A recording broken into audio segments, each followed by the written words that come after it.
Amis du vice et de la bonne chère, voilà, on reprend l'explication de nos règles de DD version 4. Alors, cette fois, on va regarder les compétences ensemble. On va essayer de faire un résumé le plus rapide possible parce que vous allez vous-même prendre connaissance du document.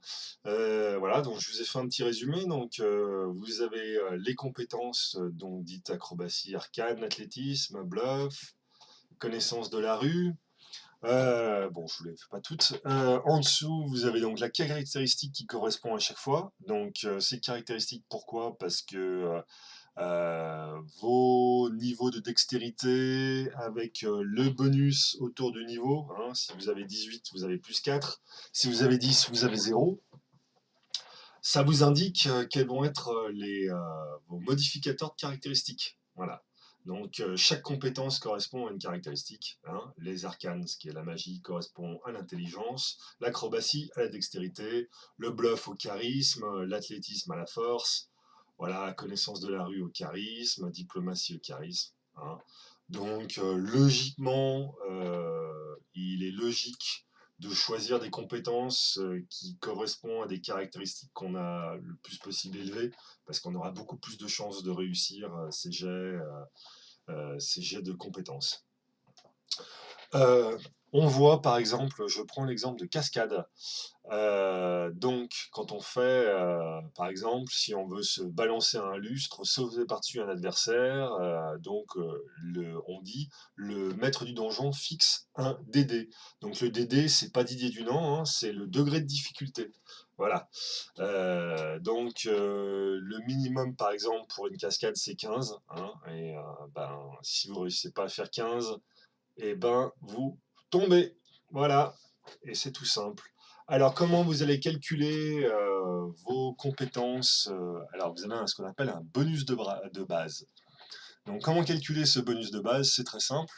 Vous prenez la moitié de votre niveau.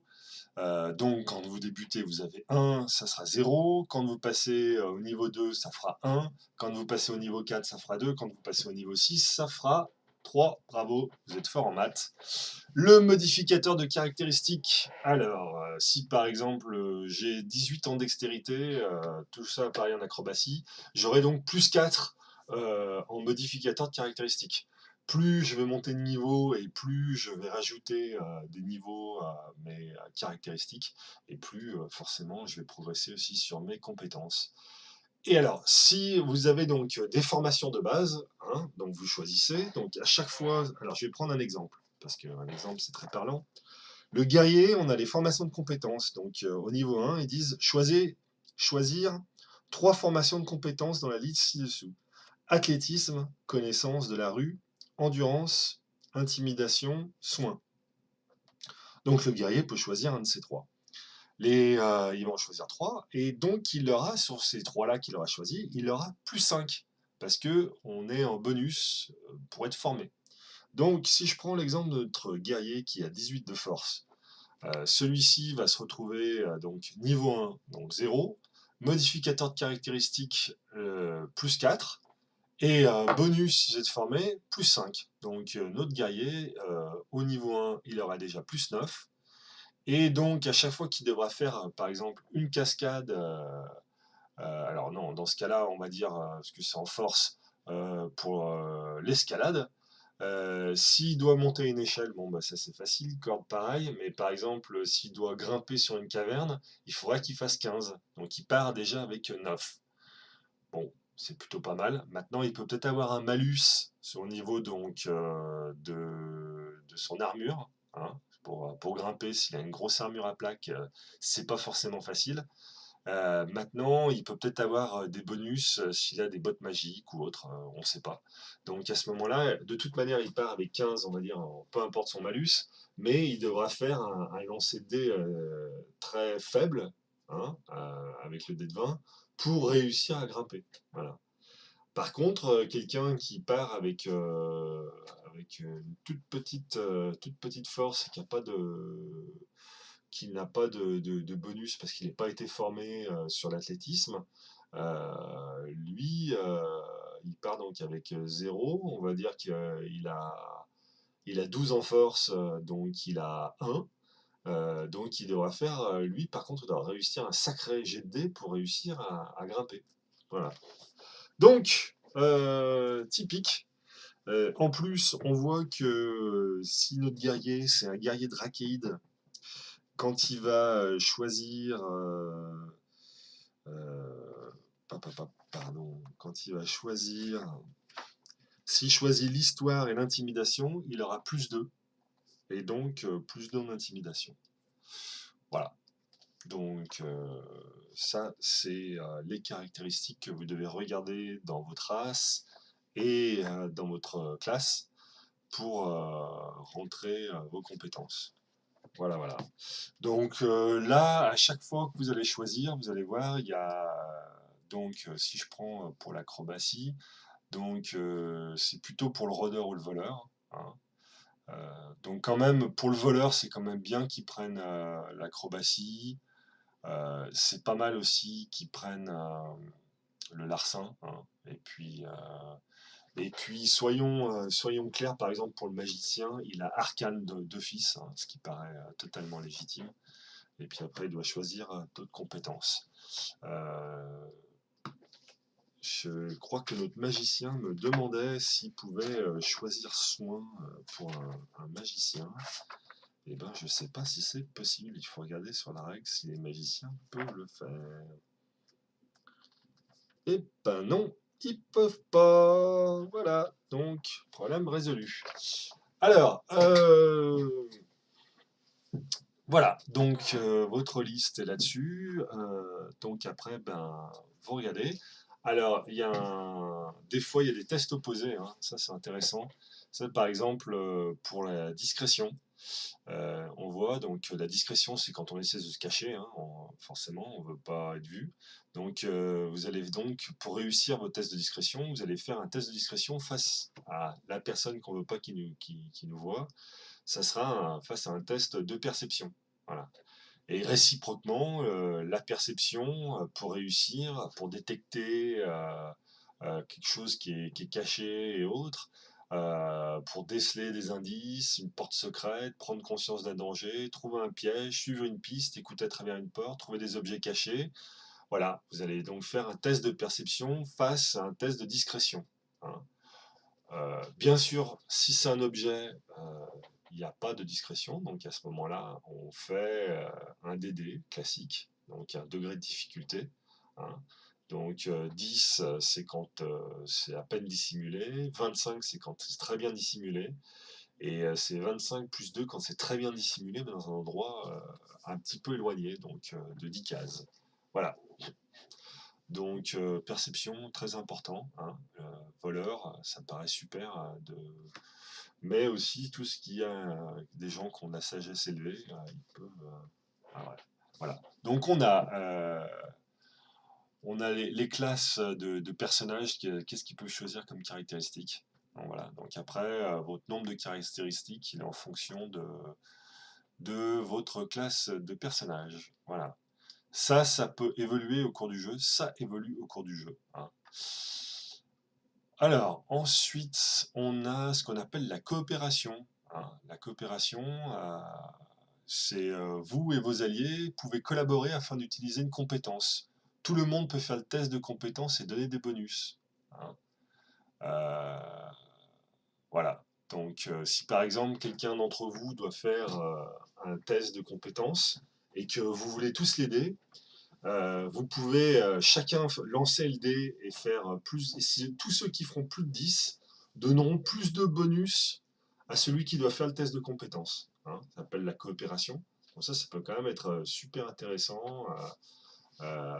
Bien sûr, suivant les tests de compétences. Ça paraît évident que suivant les tests de compétences, ce sera pas toujours possible de coopérer, mais en fonction de, faut savoir, c'est quelque chose que vous pouvez utiliser. Alors ensuite, il y a le test de connaissance. Hein, donc ça, c'est le test de connaissance, c'est la connaissance générale. C'est les infos d'ordre général sur un sujet donné. Les connaissances avancées, c'est des infos précises que seuls connaissent les experts en la matière.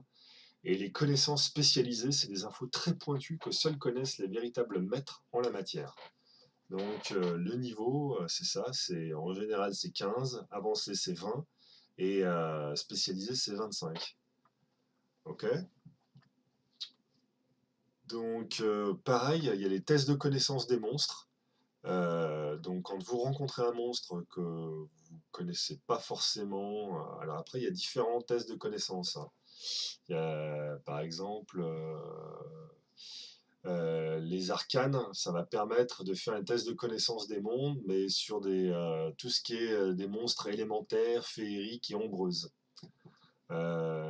Ensuite, exploration, ça sera pour toutes les connaissances de monstres, pour tout ce qui est type aberrante.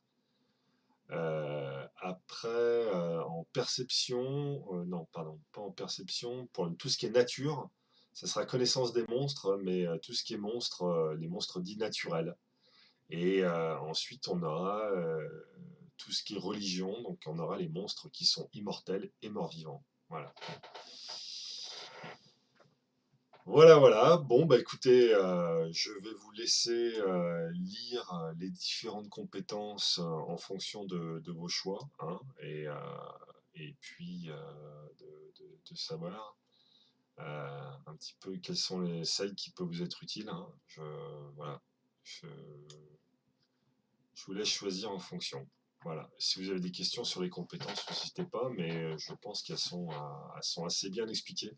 Il y a peut-être Ouais, il y a peut-être, par exemple, dans l'athlétisme, quelque chose qui peut s'expliquer un petit peu.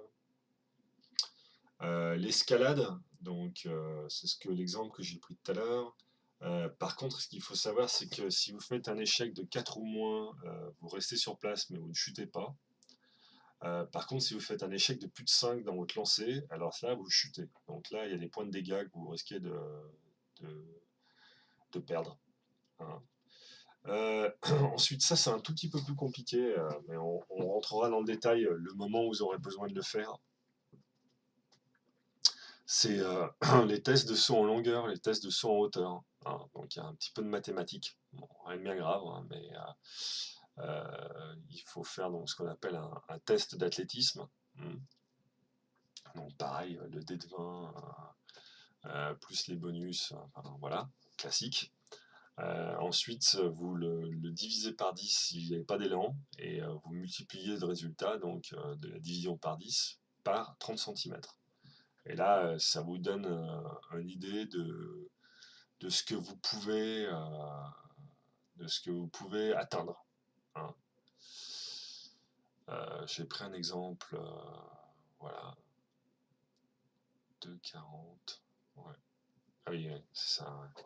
Par exemple, donc, si je prends l'exemple de Dorius, donc qui mesure 1,80 m, s'il veut atteindre une corde qui est située, elle, à 3,80 m, il fait donc 26 en test d'athlétisme, donc divisé par 10, ça fait 2,6. Donc on prend simplement, on arrondit à 2, et on multiplie par 30 cm, ça fait 60 cm. Et ensuite, il fait un saut à 2,40 m, donc sa taille plus les 60 cm, plus sa taille de les bras. Donc sa taille des bras, c'est un tiers de sa taille globale. Donc on considère qu'il a 60 cm de bras. Donc résultat, au total, il va donc sauter jusqu'à 3 mètres. Il n'atteindra pas la corde. Ensuite, s'il prend de l'élan, cette fois il divise par 5 son test d'athlétisme, donc toujours 26 mais divisé par 5. Donc là on obtient 5,2. Donc ça fait 5 fois 30 cm. Ça fait 150 cm. Donc il fait un saut à 3,30 m cette fois, plus la taille de ses bras de 60 cm. Résultat, il monte jusqu'à 3,90 m, donc il atteint la corde. Voilà. Bon. Bon voilà, donc ça je crois que c'est un petit peu ce qu'il y a de plus relou, le saut, hein, mais bon. Après, voilà, natation et se dégager d'une étreinte, ça c'est un test, il me semble, c'est un test de force, puisqu'on on le retrouve dans les combats. Voilà, bon bah écoutez, je vous laisse regarder un petit peu les compétences, hein, dans le fichier Excel. Et puis bah, choisissez bien et remplissez bien votre feuille de personnage avec les compétences, les caractéristiques. Et de toute manière, en temps voulu, on reviendra dessus. Voilà, allez, à bientôt.